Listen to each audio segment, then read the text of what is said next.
अस्सलाम वालेकुम, मैं हूं doctor Hafeez Anjum. Our news में आपको खुश आमदीद कहते हैं। खबर शामिल करते हैं तौसा शरीफ से। हमें रिपोर्ट किया मोहम्मद सादिक लस्कानी ने।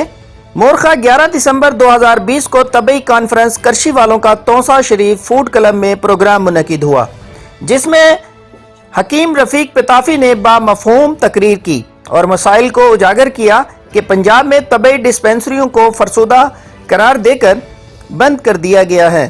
तिब्बे यूनानी की तंजीम तबई कॉन्फ्रेंस करशी वालों का ग्रुप पिछले 20 साल से कौंसिल पर काबिज है, मगर अपने पेशा तिब्बे यूनानी के लिए कुछ काम ना कर सके।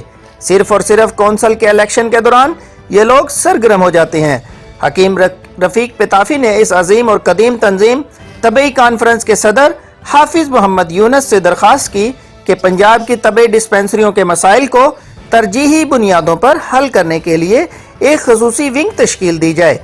इस मुतालबे को हाल में मौजूद तमाम तलबा ने भरपूर सराहा और इस मुतालबे की भरपूर हिमायत की, और तमाम तलबा ने तवक्को जाहिर की कि तबई कॉन्फ्रेंस पंजाब में मौजूद डिस्पेंसरियों को दोबारा बहाल करने में अहम किरदार अदा करेगा।